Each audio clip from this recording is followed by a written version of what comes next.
Welcome to Planning for the Future, the podcast. We're sitting here with David Morgan. He is the president and CEO of TheReap Companies out of North Central Florida. Welcome to the show, David. How you doing? You are in North Central Florida, but I hear that you are originally from St. Louis? Sure am, yes, sir. Born and raised in St. Louis pretty much my first 20 years, and, of course, an avid Cardinal fan.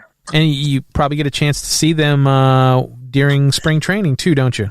Oh, yeah. As a matter of fact, my father is over in Sarasota, and not this year, of course, with all the pandemic going on, but pretty much make it a habit to get over there at least once a year to check out a spring training game. That's great. So let's get right into it. With the coronavirus pandemic that's going on right now, some people are getting a little worried about their finances. When it comes to planning for their long-term care, how do you go about easing their mind right now?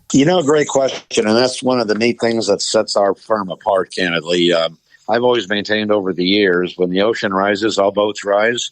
Nobody thinks they've had a problem the last 2 or 3 years because the market and everything was just going so well. We have a different approach than most people in the financial services industry as well as in the estate planning field.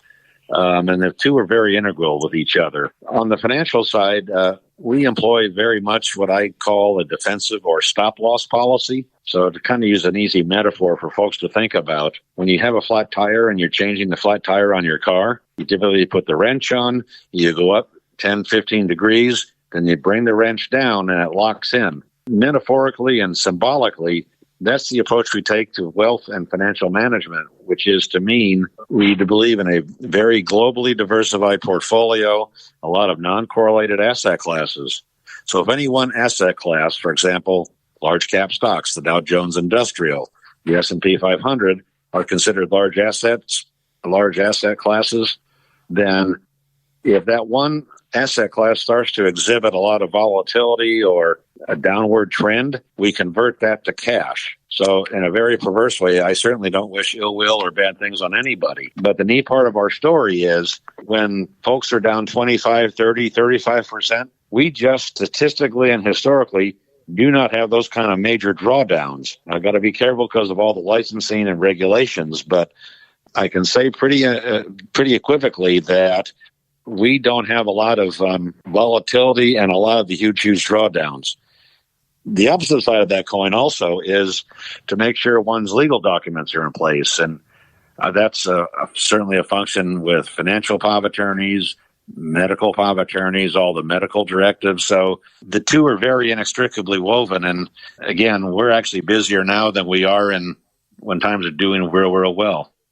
Sure. Oh my gosh, I can imagine.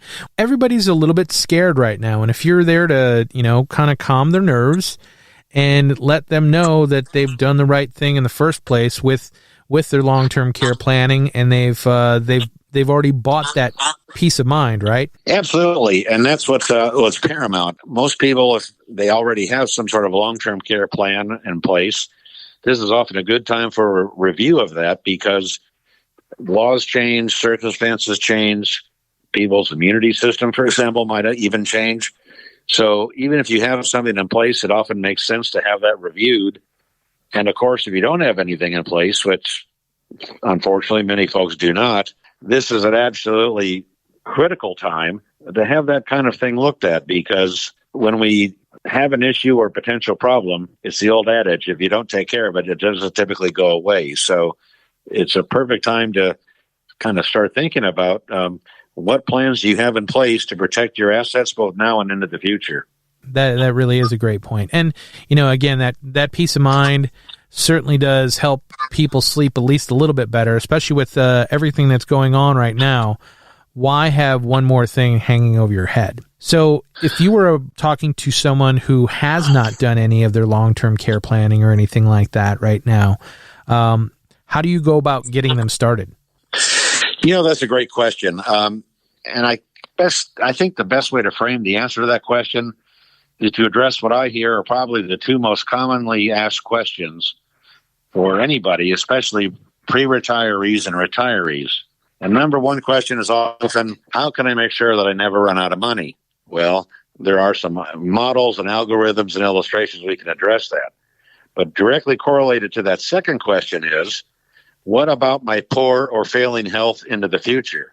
Because all statistics will tell us 6, 7 out of 10, depending on who you read, 6 or 7 or 10 out of us will have some sort of long-term care issue or medical ailment before we leave this good earth. So typically what we want to do is what I call an MRI or do an X-ray of one's financial holdings to make sure that they have some sort of protection or cushion. Frankly, many don't. And then secondarily, if they don't, or often feel they may need more, what we then do is try to look at ways of positioning assets to mitigate those future healthcare related issues and cost. And it's just absolutely astounding. It's kind of what I call the white elephant in the room. If 7 out of 10 of us know that statistically we're going to have a potential medical or healthcare issue, that's a pretty high percentage of something to not to pay attention to. So again, what we try to do is do what I call an X-ray or MRI, thank you, of their existing situation, and then find out ways to fine-tune it, mitigate, and minimize potential future issues in this whole healthcare arena. This is Planning for the Future with our guest, David Morgan. To get a free copy of David's book, call 855-904-REAP.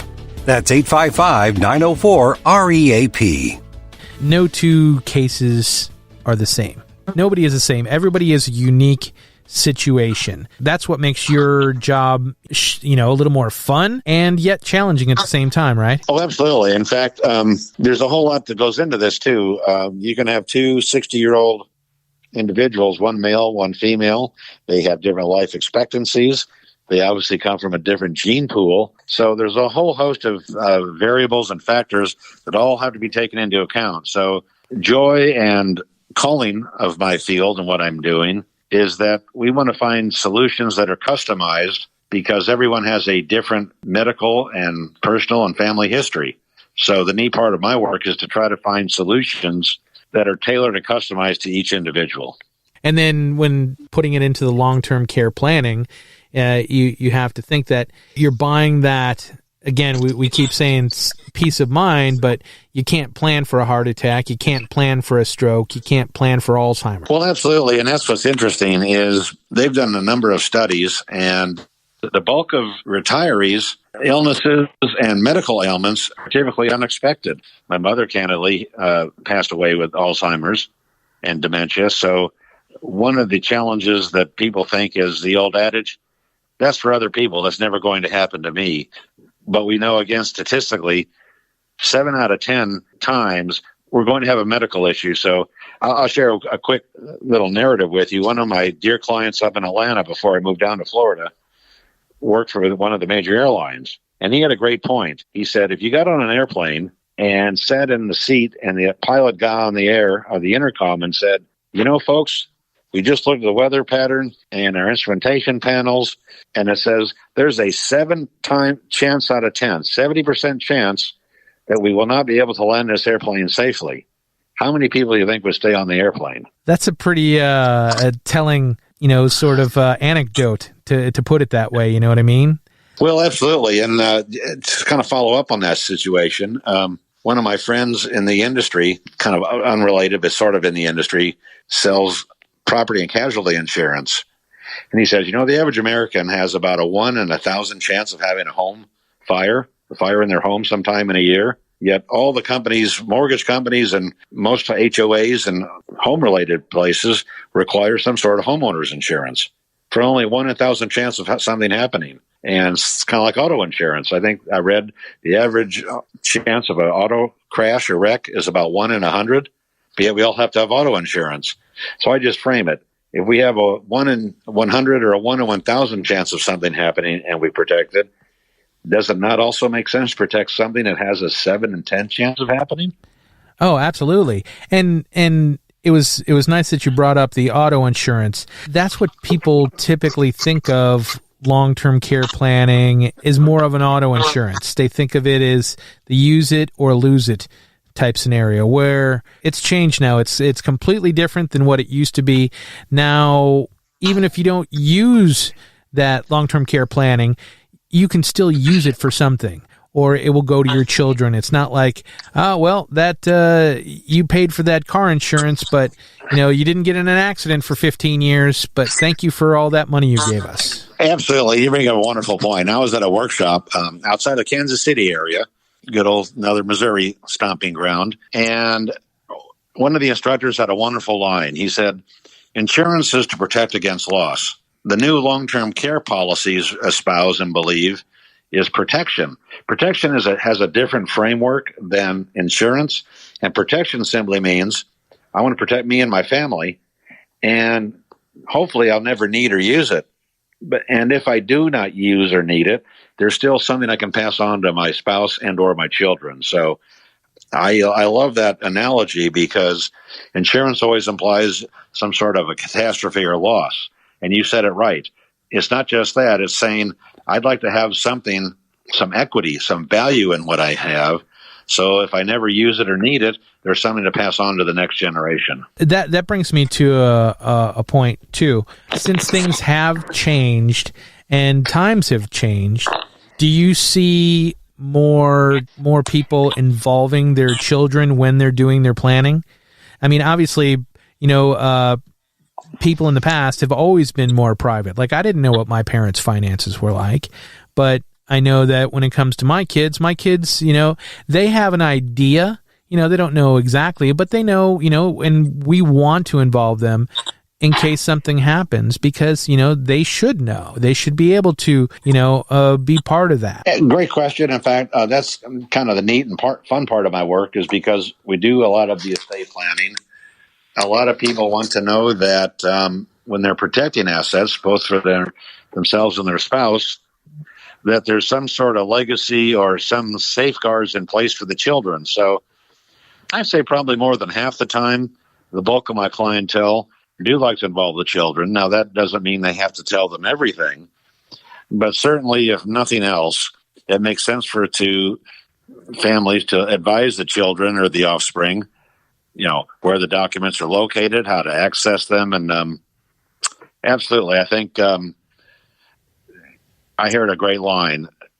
A living will is not just for a will to express your wishes for medical situations while you're alive, but it's also a loving will, loving from the standpoint of it's a loving, caring thing to do, to let your family and the ones you care about know, if not the details of your situation, where they can at least locate and find them. And I got to tell you, I've had a number of cases over the years where the beneficiaries, child, grandkids, whoever, don't even know where mom or dad or the deceased person left their documents. They can't even find them. That probably happens more often than not. Yeah.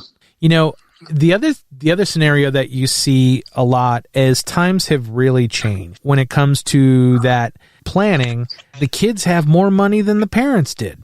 So now the kids are saying, listen, don't worry about us. We don't need your money. You guys go ahead and have fun and enjoy your life. Do what you need to do. Whether they want to retire to Florida or they want to go on trips, say they like to travel, things like that. Go ahead and use your money because, we've made a good life for ourselves and we just want you to enjoy your time. So that's a great point. And then, again, I think in the age of the internet and electronics, communication and social media, the world has become more transparent, and kind of the good side of all this, we are involving our children and offspring more, and there's a greater sense of transparency of, let's make sure that it's not just about protecting mom or dad or the parents, it's about protecting the entire estate, both for now and into the future. That's a great point. Like you said, because times have changed, you don't see as much of that multi-generational household. So it used to be that the kids would, they would grow up, they would move out, and then when the parents got older, they would move back in with the kids and they would take care of the parents. You don't see that as much anymore. A lot of it because the parents are moving away. They're moving all over the country. There's not so much of, like I said, that multi-generational household anymore. Absolutely. In fact, that's kind of what's interesting is our country has a lot more autonomy that way, and families living in different cities and states and compared to other parts of the world. So the reason for getting one's long-term care and medical issues in order is for that very reason. They might need to contact a son or daughter